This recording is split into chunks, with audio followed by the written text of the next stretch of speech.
natin para sa lagay ng ating panahon ngayong umaga po ng May 5, 2025. Sa ngayon po ay palayo na ang sama ng panahon na ating binantayan na tumawid po sa ating kalupaan kahapon. Easterlies na o yung mainit na hangin na mula sa Pacific Ocean ang umiihip po ngayon dito sa ating bansa. Sa susunod po na buwan, posibleng tutungo na tayo sa habagat season. Yan naman ang hangin na mula sa southwest at base sa wind map, posibleng may mahinang daloy na ng habagat o southwesterly wind flow sa baybayin sa kanluran ng ating bansa sa susunod po na mga araw.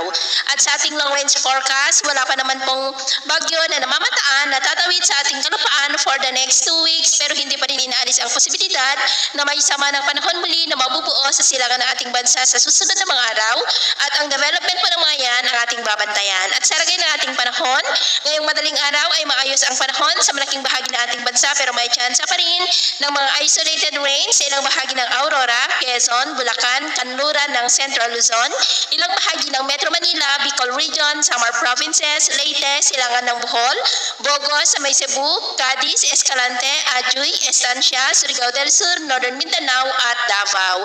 At mamaya ay sisikat naman po ang araw sa malaking bahagi ng ating bansa. Mainit at maalinsangan muli ang panahon, pero may tsansa pa rin ng cloudy skies with isolated rains sa ilang bahagi ng Metro Manila, Quezon, Bulacan, Bataan, Zambales, Camarines Norte, Catanduanes at Tawi-Tawi.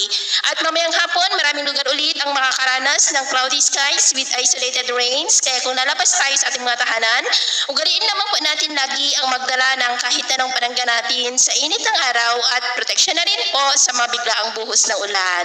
At sa atin naman po mga baybayin, wala naman po tayong nakataas na mga gale warning signals, pero iba yung pag-iingat lamang po kung papalaot tayo para po mas makaiwas sa mga sakunang pangkaragatan.